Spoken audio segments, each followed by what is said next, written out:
sean anabólicas, que generalmente lo que hace es sintetizar productos, como por ejemplo la síntesis de proteínas, es una reacción anabólica, o catabólicas, que más bien es el romper los productos que hay, como por ejemplo la proteólisis, también romper esas proteínas. ¿Okay? Entonces, en general, todas estas reacciones, el conjunto de reacciones anabólicas y reacciones catabólicas, están ocurriendo todos los días, todo el día en nuestro cuerpo y generan un balance que permite al final mantener nuestra vida. Y eso entonces va a permitir principalmente el almacenamiento de energía y la producción eventualmente de ATP. Y esa producción de ATP sería lo que conocemos entonces como la liberación de esa energía.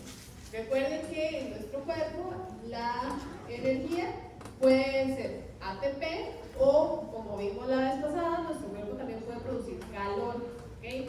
Generalmente esos procesos que producen ATP no son 100% efectivos y es por esa razón que apenas de todo lo que logramos romper producimos 40% ATP y 60% de esa energía se nos va en calor. ¿Okay? Entonces son procesos más o menos ineficientes porque la mayoría de esa energía la estamos perdiendo en la producción de ese calor. Y al final, ¿en qué nos ayuda la producción de ATP? Bueno, el ATP nos da esa capacidad de poder realizar un trabajo. El ATP es el que nos da esa energía que nos permite realizar el trabajo. Entonces nosotros vamos a estar siempre en un balance energético y ese balance energético va a depender de cuánta energía nosotros consumimos y cuánta energía nosotros gastamos. La energía que nosotros consumimos está dada por principalmente lo que tomamos y lo que comemos, y la energía que nosotros gastamos está dada principalmente por vivir, porque ya el solo hecho de vivir genera un gasto de energía y toda la energía extra que logremos gastar va a estar relacionada a nuestra actividad física. ¿Okay? Entonces, sea actividad física normal, como estar de pie, sentarnos, levantarnos, caminar, o actividad física que ya se cataloga como tal, como ejercicio, que ya es una actividad más sistemática, que tiene ciertos procesos y que eleva muchísimo más ese gasto energético. La tasa en reposo, que es cuando realmente estamos existiendo nada más, está regulada también a su vez por hormonas. Entonces vamos a tener una serie de hormonas que influyen en cuánta energía logra gastar nuestro cuerpo.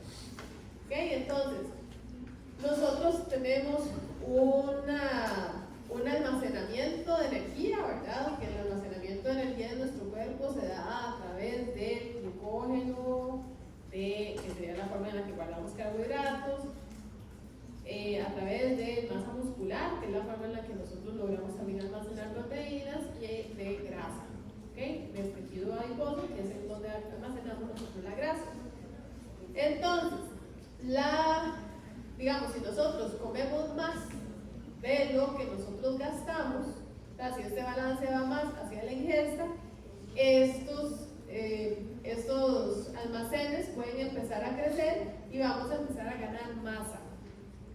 Si por el contrario nosotros estamos generando más pérdida que lo que estamos consumiendo, entonces estos almacenes van a tender a ir más bien hacia la baja y vamos a empezar a tener pérdidas de esos almacenes de energía.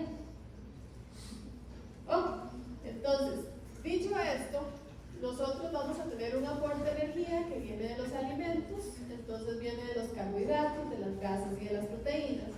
Y teóricamente, la situación ideal es esa ingesta, digamos, ese aporte de energía debería ser igual a mi gasto de energía.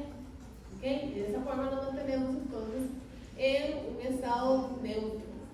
El gasto de energía se va a ir en todos los procesos que nos mantienen vivos, por ejemplo, todas las reacciones de síntesis, todos los transportes de membrana. Recuerden que, por ejemplo, la bomba de sodio, potasio, ATPasa consume ATP, o sea, directamente tiene un consumo de energía, producción y conducción de señales, producción de calor, detoxificación y degradación, y el trabajo mecánico, que ya ese es más no solo que ocurre a nivel de la célula, sino por ejemplo también la contracción muscular.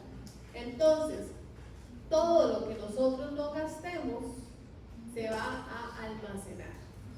Y ese almacenamiento va a permitir o tener reservas de energía o en algunos casos favorecer el crecimiento.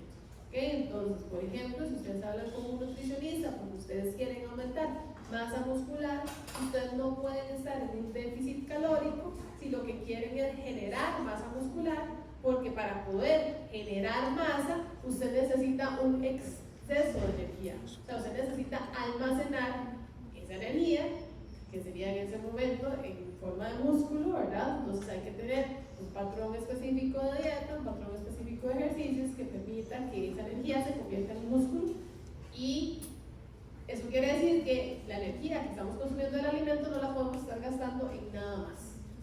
¿Okay? Porque si no, no vamos a tener nada que se pueda convertir en músculo, por ejemplo. ¿Okay? Entonces, cuando nosotros queremos hablar de reservas de energía y de cómo usamos nosotros esa energía, nosotros a la energía la denominamos como unas unidades que son las calorías. La caloría es una unidad básica de medición del calor y es la cantidad de energía necesaria para elevar 1 grado Celsius la temperatura de 1 gramo de agua para que pase de 14.5 a 15.5. Esa es la definición de una caloría. ¿Cuánto calor tengo que meterle yo al agua para que 1 gramo de agua pase de estar de 14.5 a 15.5? ¿Okay? Para que me genere ese cambio de 1 grado de energía. O sea, una caloría hace eso. Exacto. O sea, la energía que yo necesito para pasar de 14.5 a 15.5 en 1 grado de agua es una caloría. ¿Profe? Sí. ¿Por qué exactamente de 14.5 a 15.5?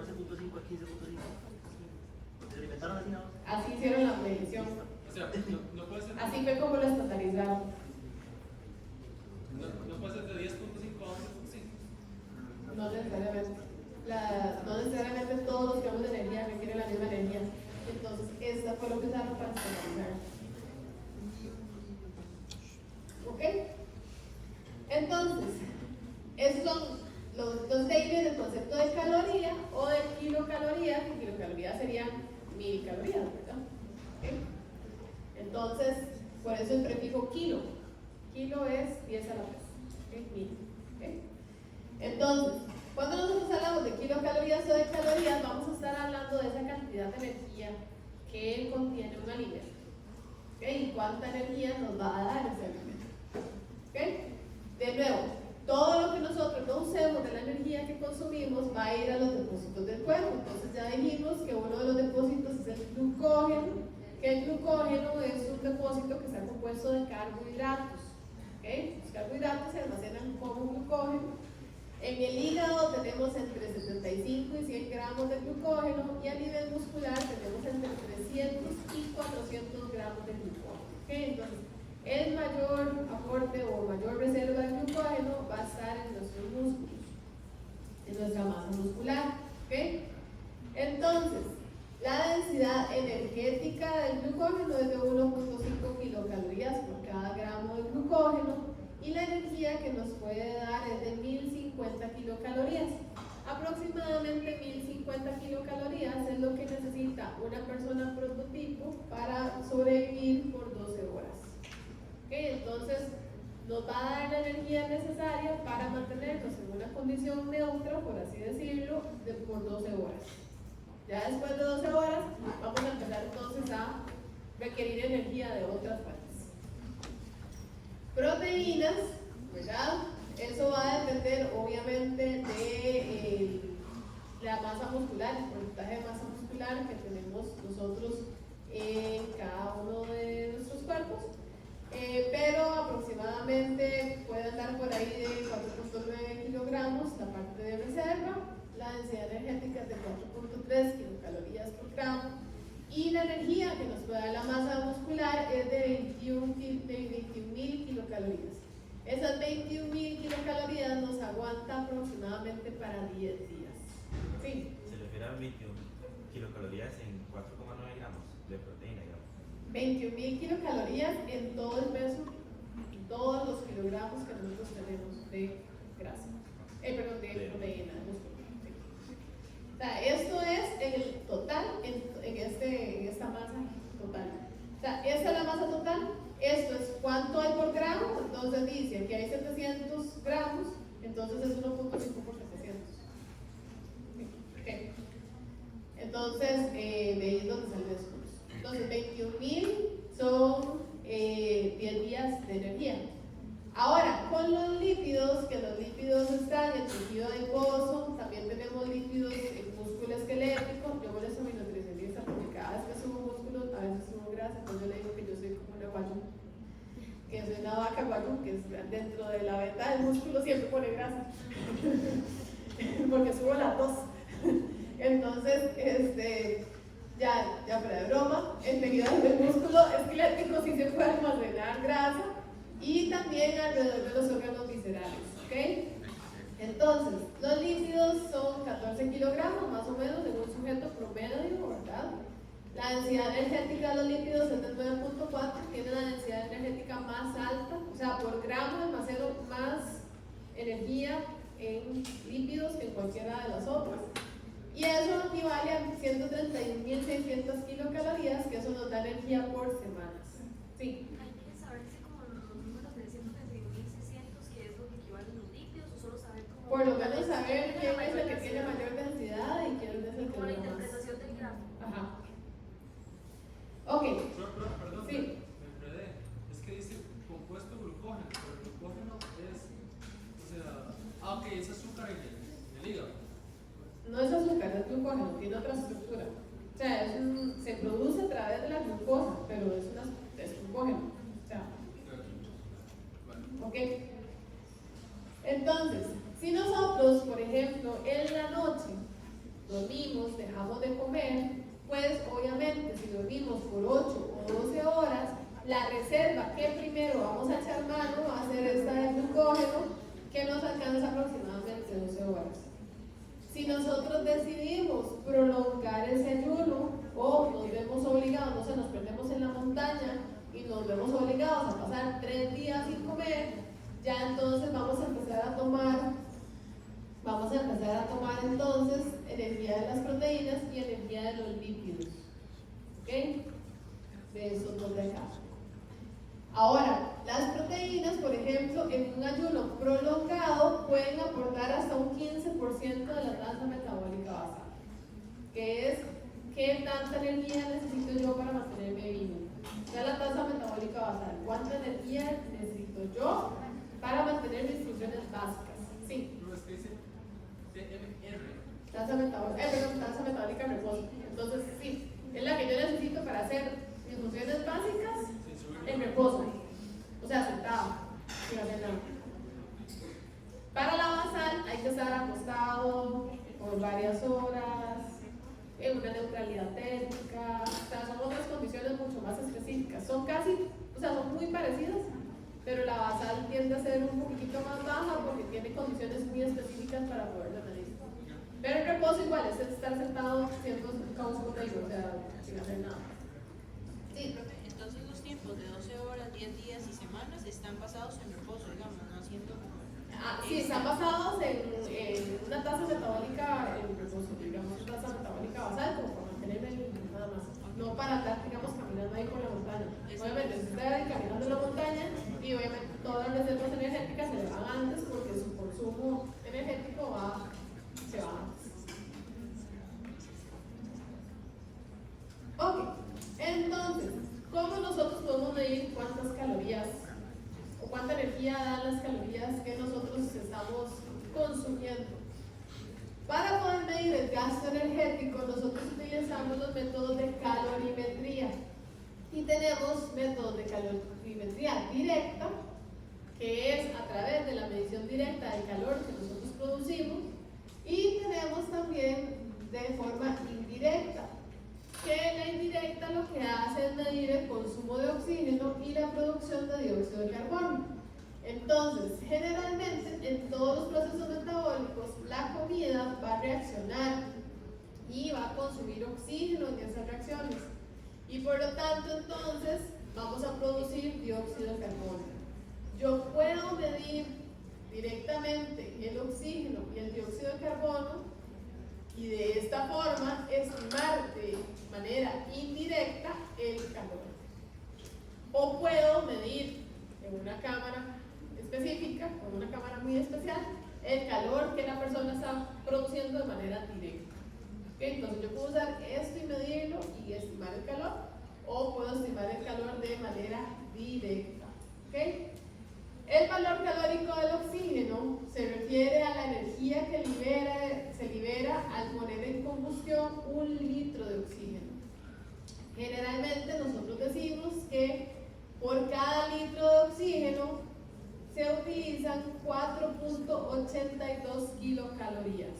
Entonces yo mido cuántos litros de oxígeno consume una persona, los multiplico por 4.82 y así ya sé cuántas kilocalorías esa persona está utilizando. ¿Okay? Entonces, si yo pongo a alguien a hacer ejercicio, por ejemplo, y quiero saber cuántas kilocalorías hace un determinado ejercicio, le mido el oxígeno que se está consumiendo, le mido el CO2 que está produciendo, el oxígeno que consume lo multiplico por 4.82 y ya ahí me sale cuántas kilocalorías esa persona está usando en esa actividad. ¿Okay? Puedo usarla para reposo, puedo usarla para actividad física, etc. Este 4.82 sale de esta tabla de acá, de un promedio de esta tabla de acá, que es el promedio de consumo en una dieta mixta. A ver, los hidratos de carbono tienen una densidad energética de 4.1 kilocalorías por gramo. Y el coeficiente, o el cociente respiratorio, más bien, es de 1. Eso quiere decir que por cada oxígeno yo gasto o produzco más bien un dióxido de carbono. ¿Okay? Un oxígeno, un dióxido de carbono. Eso es lo que yo gasto en metabolizar carbohidratos. ¿Sí?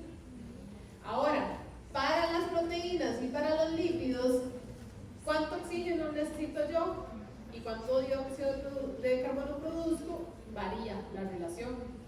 Entonces, para las proteínas es un poquitito más baja, 80.85, y para los lípidos es todavía más baja, de 0.7. ¿Ok? Ahora, la densidad energética de los hidratos de carbono es 4.1, de proteínas 4.3 y de lípidos 9.4. Entonces, utilizando estos datos de densidad energética y de cociente respiratorio y asumiendo que generalmente una dieta mixta tiene mayor cantidad de carbohidratos, ahí más o menos proteína y una pequeña cantidad de grasa, de ahí es de donde sale el 4.82 en promedio. ¿Ok? Básicamente es agarrar esto y sacar un promedio según la proporción de la dieta. Ahora, cuando yo entonces voy y mido a una persona, por ejemplo, y me da que el consumo en un minuto, por ejemplo, es de 250 mililitros de oxígeno por minuto. Si yo quiero saber cuánto gasta o cuánto consume de oxígeno esa persona en una hora, ¿qué es lo que tendría que hacer? Si son 250 por minuto, tendría que multiplicarlo por 60. Y ahí ya tendría entonces el valor para una hora. Y ese valor para una hora lo multiplico entonces por 4.82 y ya me da el valor de consumo de calorías o de gasto energético que tuvo esa persona en una hora. Si yo necesito estandarizarlo, lo que hago es ver la altura de la persona, ver el peso de la persona, y hay unas tablitas que permiten estimar el área de superficie corporal, así se llama, y me permite estimar entonces los metros cuadrados de esa persona, o sea, cuál es el área de esa persona, y de esa forma entonces yo puedo estandarizar esa medida y medir el metabolismo en kilocalorías por hora por metro cuadrado. Y de esa forma yo puedo entonces comparar mi metabolismo con el metabolismo de alguien que sea mucho más pequeño y más flaquito o con alguien que sea mucho más alto y mucho más grande. Y podemos determinar así quién tiene un mayor metabolismo, excluyendo la estatura y el peso. Ok, entonces, la calorimetría directa, como les decía, son cámaras muy especiales en donde una persona ingresa, esa persona puede, por ejemplo, estar haciendo ejercicio, va a tener una entrada y una salida de aire, y vamos a tener un tubo de cobre que va a recorrer la cámara, y tenemos entonces agua que está pasando de un espacio a otro, o sea, entra el agua y se recolecta acá. Tenemos un termómetro que mide a qué temperatura ingresa el agua y a qué temperatura sale el agua, y con eso podemos calcular entonces cuánta energía está produciendo esta persona. En el caso de la indirecta, como les decía, tenemos que tener algún sistema que nos permita medir cuánto oxígeno está consumiendo esa persona y cuánto dióxido de carbono se está produciendo. Generalmente tenemos dos tipos de sistemas.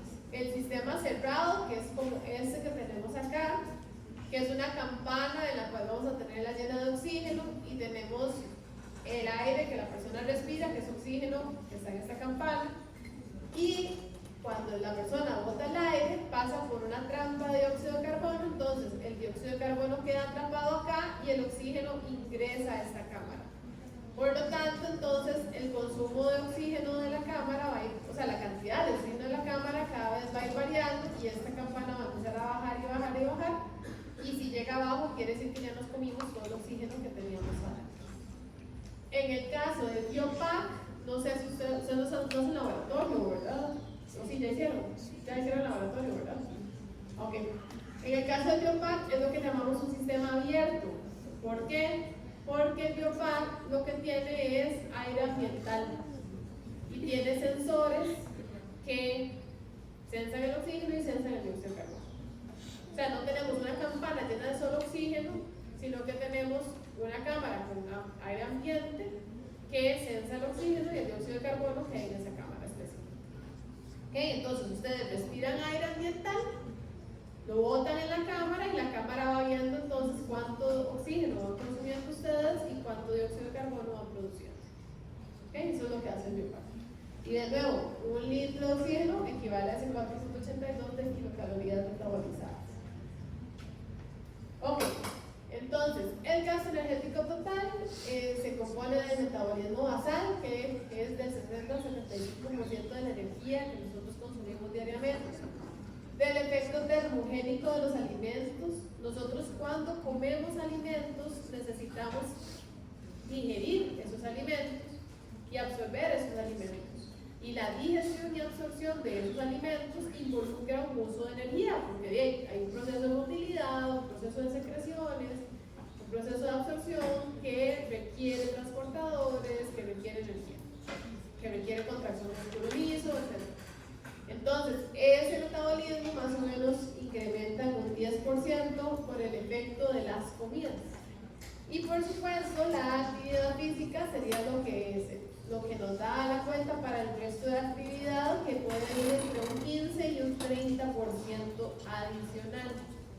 Si ustedes suman todo esto, ¿verdad? Les va a dar siempre un 100%. Entonces, si una persona hace mucha actividad física, entonces el 30% de su metabolismo va a ser de actividad física, y por lo tanto la energía que se gasta en metabolismo basal va a ser un poquito más baja en proporción. ¿Okay? Entonces, así es como gastamos energía. Existiendo, comiendo y haciendo ejercicio. O actividad.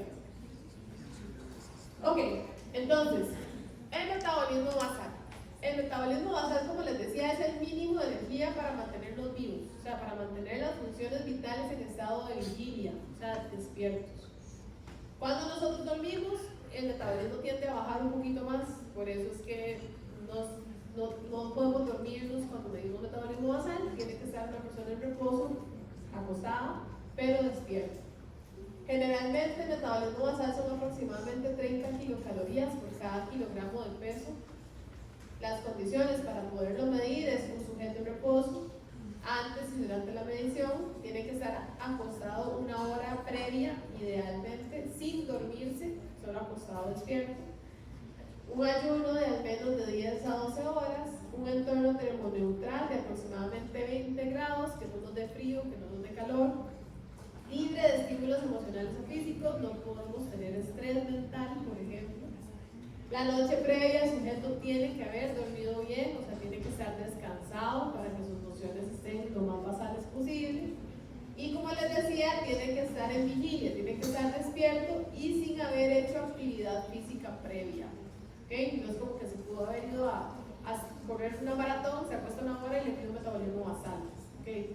Eso no va a funcionar, necesita tener ese descanso previo. ¿Okay? El metabolismo basal nosotros podemos medirlo con diferentes fórmulas, generalmente aquí utilizamos Harris-Benedict y eso lo que toma en cuenta es el sexo, si es hombre o mujer se usa una fórmula diferente, la altura en centímetros, el peso en kilogramos y la edad en años. Y con eso podemos tener un aproximado de cuál es el metabolismo basal esperado para nosotros mismos. Entonces si alguien se lo quiere autocalcular, ahí está la formulita y se pasa. Y eso es un aproximado muy macro, ¿verdad? Realmente siempre es mejor ver cómo está la composición corporal antes de, porque puede variar un poquito esa tasa metabólica. Ahora, la tasa metabólica en reposo son condiciones menos estrictas, el ayuno ya no es de 12 horas, sino de 5 horas, se tiene que evitar el consumo de cafeína en 4 horas, el de nicotina al menos 2 horas, ejercicio al menos 2 horas, alcohol al menos 2 horas. Tiene que tener reposo previo corto, de 10 a 20 minutos, incluso la puedo medir sentada. La temperatura ambiental es un rango más variable, entre 20 y 25 grados. ¿Okay? Tiene que haber evitado el ejercicio vigoroso al menos 14 horas, estar en un ambiente tranquilo, una iluminación tenue y mantener una posición cómoda. ¿Okay? Generalmente, la tasa metabólica en reposo está aproximadamente dada por 2.100 kilocalorías por día, que es el 15% adicional a la tasa metabólica basal. La tasa metabólica basal la estimábamos en 30 calorías por kilogramo de peso, la de reposo son 70 kilocalorías por kilogramo de peso. Y como les decía antes, es el 65 a 70% del gasto energético diario. Ok, entonces, ¿cuál es la contribución de los diferentes sistemas al metabolismo en reposo? La respiración y la circulación gastan aproximadamente un 15%, todo nuestro sistema nervioso gasta aproximadamente un 20% de la energía, nuestra musculatura en reposo otro 20% de la energía, y todas las vísceras abdominales aproximadamente un 45% de toda la energía de esa tasa metabólica en reposo.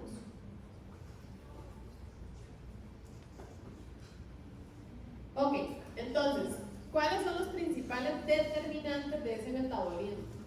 Dijimos que el metabolismo no es igual en hombres y mujeres, vimos en la fórmula de Harris-Benedict, por ejemplo, que también incluye la edad. Entonces, ¿cómo es que juegan todos estos determinantes? El primero, la edad. Por cada década después de los 20, baja de un 2 a un 4%. ¿Okay? Entonces, no tenemos el mismo metabolismo a los 30 o a los 40, o a los 50 o a los 60 o a los 80 que a los 20. Aprovechen los 20, chicos. No se repiten. ¿Ok?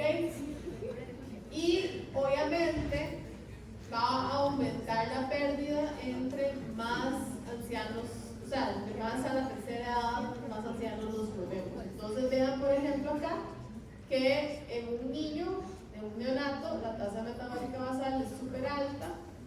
Conforme empezamos a crecer, va disminuyendo la tasa metabólica basal, tiene ahí un medio plató entre 20 y 30 y después va a empezar a disminuir otra vez con una disminución un poco más acelerada después de los 50 años aproximadamente.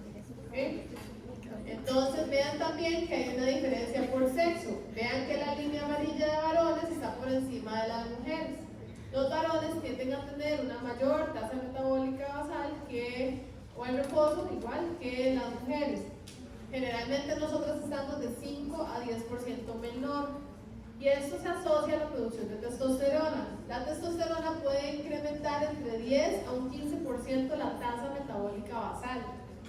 Adicionalmente, la testosterona permite que los hombres tengan una mayor masa muscular y al poder desarrollar una mayor masa muscular, el músculo es el tejido que más gasta. ¿Ok? Bueno, de los que más gasta. Entonces, si nosotros tenemos más masa muscular, obviamente el porcentaje de gasto de la musculatura va a ser mayor.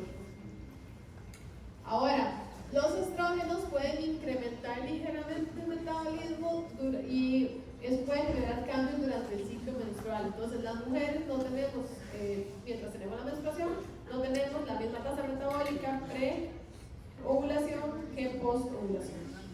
Hay como ciertas pequeñas variaciones.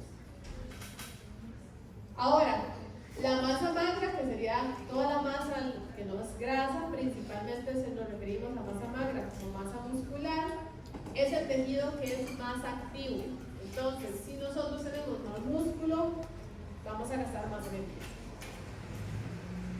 Aunque no estemos haciendo ejercicio, con solo tener más músculo ya estamos gastando más energía. Ahora, hormonales, aspectos hormonales. Hormonas tiroideas tiene efectos sobre el consumo de ATP. Entonces, si ustedes se acuerdan de cuando vieron tiroides, que tuvieron el examen, las hormonas tiroideas incrementaban el metabolismo, ¿verdad? Entonces, si yo tengo una persona, por ejemplo, con hipertiroidismo, yo puedo incrementar ese metabolismo al doble incluso. ¿Okay? Puede ser tan drástico como incrementarlo al doble, de un 50 a un 100% más de metabolismo basal. ¿Sí? Los factores genéticos no, o sea, los factores genéticos podrían afectar en la forma, o sea, no directamente la tasa metabólica basal como tal, o la tasa de glucosa como tal, pero sí pueden afectar la forma en la que nosotros almacenamos, por ejemplo, grasa o no.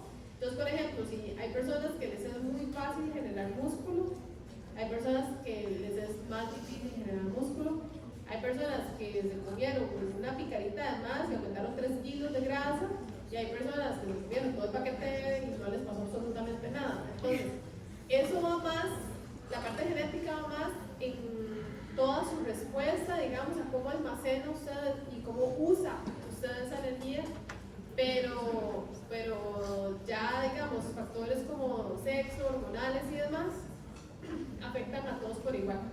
O sea, si yo me como una picarita y aumenté 3 kilos, igual si tengo un incremento en la hormona tiroidea, mi metabolismo va a aumentar. O si me disminuye la hormona tiroidea, igual mi metabolismo va a disminuir. Entonces, son factores que afectan por igual. Pero sí, los factores genéticos influenciarían más ese tipo de cosas, digamos. O sea, qué tan fácil es para mí generar músculo o qué tan fácil es para mí generar grasa. Y cómo reacciona mi cuerpo, digamos, al ambiente. Sí. Con respecto a la masa magra, es que no me quedó claro, lo que hace es que tenga un mayor consumo calórico por ser un tejido activo. Sí. O sea, generalmente el músculo como tal es un tejido que permanece activo, digamos. Si yo estoy aquí de pie, con solo estar de pie, ya tengo cierto nivel de contracción muscular. Ya mis músculos tienen cierto nivel de actividad. Entonces, entre más masa muscular tenga yo, pues más actividad vamos a tener esos músculos. ¿Okay? Entonces, aunque yo no esté haciendo mucho. ¿Ok? Pero entonces, sí, la masa muscular tiende a ser mucho más activa, metabólicamente. Masa magra es masa muscular. Sí, masa magra equivale a masa muscular. Masa magra es todo lo que es libre de grasa. Generalmente sí, es músculo y huesos y demás, pero los huesos se mantienen como una masa. Esta siempre no hace la analogía de masa magra con masa muscular, que es la que sí puede variar más. Ok, en un caso de hipotiroidismo, más bien si no tenemos suficiente hormona tiroidea, baja nuestro metabolismo, entonces va a disminuir ese consumo energético. Entonces, por ejemplo, aquí está la tasa de producción de hormona tiroidea y aquí el cambio porcentual en la masa basal. Entonces, normal, estamos ahí en la tasa metabólica basal, hipertiroidismo, sube metabolismo, hipotiroidismo, baja metabolismo. En el caso de la hormona de crecimiento también incrementa la tasa metabólica basal y conforme nosotros nos hacemos cada vez más viejitos, vamos perdiendo esos picos en hormona de crecimiento que se van haciendo cada vez más bajitos y más bajitos y más bajitos, y eso también también involucra o tiene que ver con esa pérdida de capacidad metabólica con la edad. Entonces, la hormona de crecimiento, como el IGF-1, también contribuye, por ejemplo, a la lipólisis, mantener masa grasa baja. Si nosotros suplementáramos hormona de crecimiento en adultos, podríamos incrementar de un 10 a un 20% esa tasa metabólica basal. Las catecolaminas, norepinefrina, epinefrina, aumentan la frecuencia cardíaca, entonces generan más actividad del músculo cardíaco. También dosis terapéuticas de epinefrina se ha visto que pueden incrementar entre un 20 y un 30% la tasa metabólica basal. ¿Okay? La temperatura también genera cambios a nivel de la tasa metabólica. ¿Okay? Entonces, si nosotros tenemos una temperatura normal, nuestro cuerpo está normal. Si nosotros disminuimos la temperatura o incrementamos la temperatura, eso va a generar respuestas diferentes. Entonces, por ejemplo, si nosotros empezamos a... Esa es nuestra tasa metabólica en reposo, ¿verdad? Entonces, si nosotros estamos entre 36 y 37, vean los puntitos rojos acá. Están en la tasa metabólica en reposo. Si nosotros disminuimos la temperatura hipotalámica, entonces empezamos a incrementar esa tasa metabólica en reposo. Si nosotros incrementamos la temperatura hipotalámica, también empezamos a generar incrementos en la tasa metabólica en reposo. ¿Okay? Ahora, entre más bajemos nosotros la temperatura, vean acá la temperatura de piel, entre más bajemos nosotros la temperatura, más va a incrementar la tasa metabólica basal. Recuerden que la respuesta al frío es la que involucra contracción muscular involuntaria. Entonces, la respuesta al frío, generalmente al involucrar estos escalofríos, que es esta contracción rítmica, ¿verdad? Que vimos en la clase pasada, y pues eso hace entonces que también haya una mayor pérdida de energía, que se va a ir en calor, pero igual esa energía la estoy consumiendo. Otros factores adicionales, fiebre, enfermedad o estrés, tienden a incrementar la tasa metabólica basal. Cuando yo estoy enfermo, mi metabolismo tiende a aumentar, ya que estamos luchando contra un agente, por ejemplo, infeccioso. Cuando yo estoy estresado, también puede influenciar cómo se está comportando mi metabolismo. En el caso del sueño, disminuye del 10 a un 15% de la tasa metabólica basal, porque disminuye el tono muscular. Estoy entonces relajado, y al estar relajado, entonces pues la contracción muscular o el tono muscular es menor y el consumo energético es menor. Y como les decía antes, en calor o frío, si hay un aumento de grado de temperatura, por ejemplo, hay un incremento de un 10 a un 12.5% de la tasa metabólica basal. Entonces, eso también genera incrementos de la tasa metabólica basal. Ok, ahora, el efecto termogénico de los alimentos, que también lo mencionamos, que dijimos que era toda esa energía que se utilizaba en los procesos de digestión y absorción cuando ingeríamos alimentos. También tiene que ver no solamente con la toma, digamos, de la comida, ¿verdad?, sino también con todos los procesos de absorción y digestión posteriores de las macromoléculas. Este efecto termogénico es obligatorio, el que es por digestión y absorción, y facultativo por toda la actividad que mantiene el sistema nervioso autónomo en postprandial. Y aproximadamente va de 200 kilocalorías por día, y lo podemos empezar a medir o a ver, o a que sea notable, una hora posterior a que empezamos a consumir los alimentos. ¿Okay? Entonces, una hora después de que nosotros empezamos a consumir los alimentos, ya podríamos empezar a medir cambios en el consumo de oxígeno, que tuvieron que ver con todos esos procesos de motilidad, con todos esos procesos de absorción, y con esos cambios a nivel del tono del sistema nervioso autónomo. Ahora, cuando nosotros hacemos ejercicio, nosotros queremos medir qué tanto cambia nuestro metabolismo.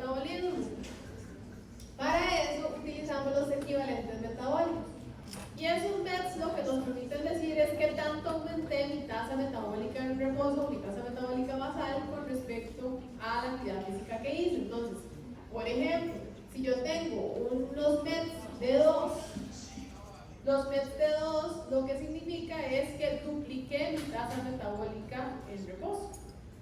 O sea, estoy gastando 2 veces la cantidad de energía de lo que normalmente yo gastaría en reposo. Eso es lo que quiere decir los METs. ¿Ok? ¿Qué tanto gasto estoy teniendo? ¿Qué tanto incremento estoy teniendo en mi metabolismo por culpa, digamos, de la actividad física?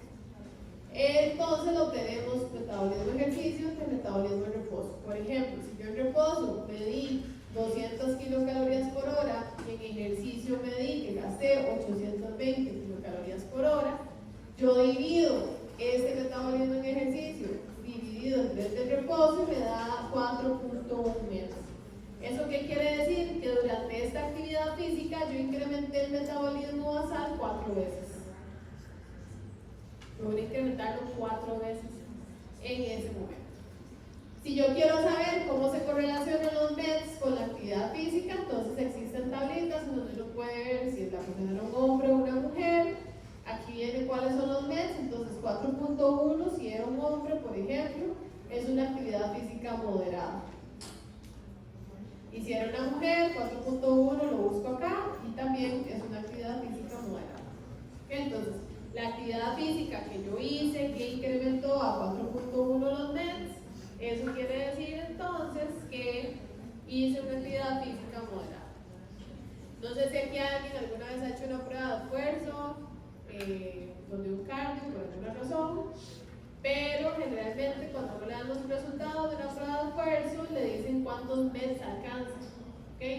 Entonces, esos METs se correlacionan con esa intensidad de ejercicio a la que usted llega.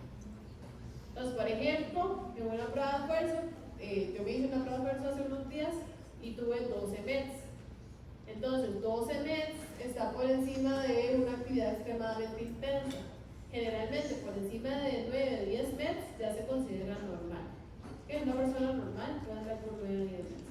Por ahí. ¿Okay? Entonces, ya si uno tiene 12, pues está bien. Eso quiere decir que teóricamente no debería de pasarme nada si decido ir a correr la milla universitaria, por ejemplo, a máxima velocidad. Entonces, esos equivalentes metabólicos son importantes. Por ejemplo, si una persona acaba de tener un infarto y yo le hago una prueba de esfuerzo, posiblemente esos METs, dependiendo de qué tan grave fue ese infarto, pueden estar disminuidos. Y lo que quiere decir, por ejemplo, una persona que acaba de tener un infarto, por ejemplo, que llega a 5 METs, quiere decir que entonces no puede realizar todavía o no está en capacidad de realizar actividad física vigorosa porque ya está teniendo cambios a nivel de cómo funciona su corazón cuando alcanza consumo de oxígeno muy alto o de cierta intensidad. ¿Okay? Entonces, de ahí salen los METs. Generalmente en el contexto clínico los van a tender a ver en pruebas de este tipo. Ok. Ahora, con respecto a la actividad física y qué tanto impacta el metabolismo, eso va a depender del tipo de actividad física, de la intensidad, de la duración, de la condición física, del clima y del estado postprandial. ¿Ok? Entonces, todo esto va a afectar qué tanto logramos incrementar la tasa metabólica cuando hacemos ejercicio. ¿Ok? No es lo mismo que me pongan a mí a correr 100 metros planos a la par de una persona que lo hace profesionalmente y compite en las Olimpiadas, que posiblemente en esos 100 metros planos sí, pues, va a generar más potencia, tiene mejor masa muscular, mejor todo y alcanza sí, subir ese metabolismo y casi, o sea, tiene mucho más masa muscular que yo y más todo, a que me pongan a mí ahí, que posiblemente a mí lo que más me gaste es la frecuencia cardíaca porque me va a considerar que no morir en esos metros, ¿verdad? Entonces, normalmente para un ejercicio de una misma intensidad relativa, o sea, para alguien que haga deporte, que haga un ejercicio moderado, versus para una persona que nunca ha hecho deporte, que haga un ejercicio moderado, va a tender a gastar un poquitito más la persona que está haciendo el mayor esfuerzo. ¿Ok? En ese caso, la persona que no tiene tanto entrenamiento. composición corporal, digamos, nada más como cambiando el tipo de qué tan entrenado está. Para una persona que tenga una mayor masa muscular y está haciendo el mismo ejercicio, generalmente va a tener que gastar más energía que tenga mayor masa muscular. Ok, pero entonces, por ejemplo, acá está la velocidad caminando y corriendo. Entonces, por ejemplo, entre más velocidad yo tenga, si yo camino, tengo un consumo mayor acá que va a subir conforme aumento la velocidad. Si yo corro, también voy a tener un consumo que va a subir conforme yo incremento la velocidad. ¿Okay? Pero vean que cuando yo camino, el inicio es menor que cuando yo corro. O sea, cuando yo corro, ya empiezo de una vez con un consumo mucho más incrementado que cuando yo empiezo a caminar. Ok, ahora, con Consumo energético. O es que consumo de oxígeno. Recuerde que el consumo de oxígeno se correlaciona directamente con el consumo energético porque cada litro de oxígeno equivale a 4.82 kilocalorías. ¿Ah? Sí, pero es igual. O sea, se mide de forma indirecta, pero equivale. O sea, si yo consumo más oxígeno por una actividad, estoy gastando más kilocalorías. Ok, entonces aquí vienen algunas actividades. Por ejemplo, mientras yo duermo gasto 65 kilocalorías por hora. Si me quedo ahí acostado, despierto 77. Si me siento ya gasto 100. Si me pongo de pie y estoy relajada, ya subo un poquito más. Mientras me visto o me desvisto, ya subo un poquito más. Mientras estoy escribiendo en la computadora rápido, ya subo otro poquito más, porque ya estoy usando otro grupo muscular. Si empiezo a caminar lentito, ya 200, por ahí. Si estoy haciendo trabajos como carpintería o así, también empiezo a subir más. Si yo nado, por ejemplo, ya subo a 500. Si yo corro, subo a 570. Si yo decido empezar a caminar en las escaleras rápidamente, subirlas y bajarlas, y puedo llegar hasta 1100 kilocalorías por hora. O sea, dependiendo de la intensidad de lo que yo haga, así va a ir el consumo calórico. Entonces, en el ejercicio incrementa la actividad muscular e incrementa también la liberación de hormonas. ¿Cuáles hormonas incrementan en el ejercicio? Catecolaminas y hormona de crecimiento. Las dos tienen un efecto de incrementar la tasa metabólica basal. Entonces, acá está epinefrina y norepinefrina. Vean que según la intensidad del ejercicio, si alcanzamos el 50% de intensidad, podemos empezar a partir de ahí a subir la norepinefrina, y para que empiece a subir la epinefrina sí tenemos que llegar a un 75% de nuestro consumo máximo de oxígeno, que ya es una actividad bastante elevadita. ¿Sí? No entendí esa parte, digo que estas hormonas que hay van a incrementar la tasa metabólica basal. Es que Sí. lo más que estoy entendiendo mal, que la tasa metabólica basal es la tasa de calorías que necesitamos para no bajar ni subir de peso. No, la tasa metabólica basal es lo que yo gasto para estar vivo. Donde no sube ni baja de peso. No, lo que yo gasto para estar vivo. No necesariamente para subir y bajar de peso, lo que yo gasto para estar vivo. ¿Qué es lo que se entiende porque lo incrementa? Lo incrementa es que en lugar de yo estar gastando en un determinado momento 1200 kilocalorías, estoy gastando 1700 Para o estar vivo 2000 igual. o 2500. No, para poder cumplir con esta actividad. Porque claramente cuando yo hago ejercicio es sumar lo que gasto para estar vivo más lo que voy a gastar para hacer el ejercicio. O sea, la tasa metabólica basal sigue siendo la misma, entonces solo que se les quedó. Exactamente, su tasa metabólica basal siempre es la misma. Entonces no le O sea, en un determinado momento de su vida, ¿verdad? Porque usted va creciendo, así va cambiando. Pero digamos, hoy su tasa basal es X. Pero entonces el ejercicio lo aumenta. En ejercicio, no, en ejercicio su tasa basal va a seguir siendo X. Pero su consumo energético total del día va a ser el X más todo lo que usted haga adicional. Sí, eso yo no entiendo, pero entonces digamos así, como para anotarlo para el examen, entonces la EH, la catecolamina, ¿le aumenta el consumo metabólico basal o no? Puede incrementar el consumo metabólico basal, pero sería posterior a la realización del ejercicio. O sea, por ejemplo, usted amaneció hoy y consume 200 mililitros de oxígeno por minuto. ¿Ok? Va y hace ejercicio.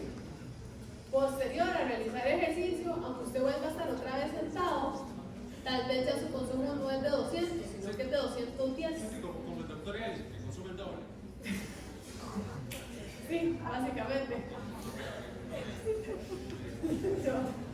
Sí. Pero vea la masa muscular del doctor Eli, digamos. ¿Ok? Entonces, pero digamos, él en su estado basal, si él no está haciendo ejercicio en ese momento, no va a tener ni incrementos de GH ni incrementos de catecolaminas. Entonces su metabolismo basal va a estar disminuido. ¿Ok? Sería hasta posterior al ejercicio donde ya hay efecto de todas las fases hormonales post-ejercicio. Otro día, digamos que sí. No, El mismo día. sí. O sea, usted la GH le sube mientras está haciendo ejercicio. Y puede permanecer altita un ratito después, pero hasta ahí. Por eso digo, es muy cercano al Y ejercicio. luego se vuelve a la normalidad. Sí, vuelve a la normalidad. Sí.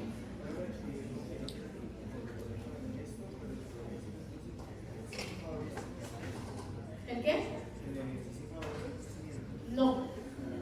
O sea, sí y no. Depende de la etapa en la que usted pueda crecer o no.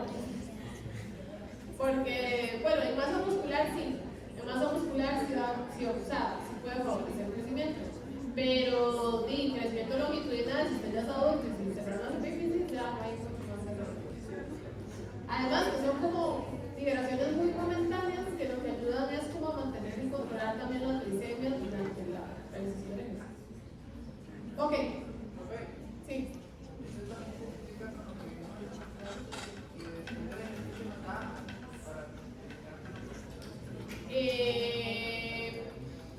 Sí y no. Generalmente el hambre post ejercicio está relacionado con el balance de otras hormonas.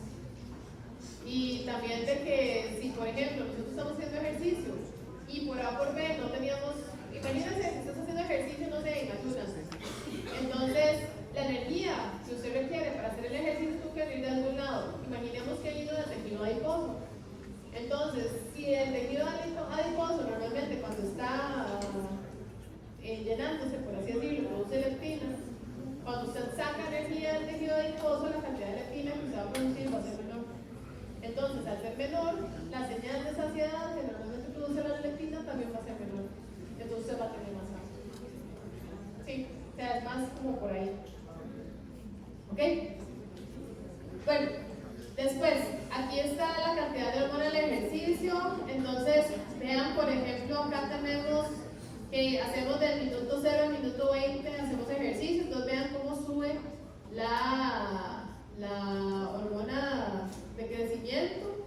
Y esos son los minutos después de la recuperación. Entonces, vean que aquí medimos más o menos como hasta los 65 minutos, ¿verdad? Entonces vean que la hormona de crecimiento se mantiene ligeramente alta con respecto al basal, pero se mantiene altita por otros minutos más. Por eso le decía que el metabolismo basal puede ser aumentado por hormona de crecimiento post ejercicio, pero en los minutos siguientes, no días. ¿Okay?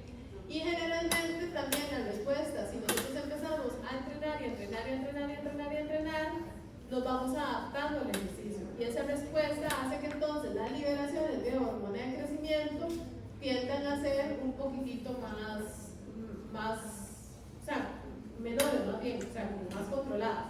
¿Okay? No hace picos tan altos, sino como más controlados. Ahora, con respecto al cortisol, por ejemplo, eso es en natación y la testosterona. Entonces vean que tanto el cortisol como la testosterona incrementan mientras estoy haciendo la actividad, se mantienen altas por algunos minutos o incluso pueden llegar hasta 1 hora por recuperación y se mantienen todavía un poquito altas con respecto al valor inicial. Okay, entonces son otras hormonas que también pueden incrementar y pueden tener efectos sobre el metabolismo. ¿Ok? Y con eso ya terminamos. ¿Preguntas? Sí, voy a pasar.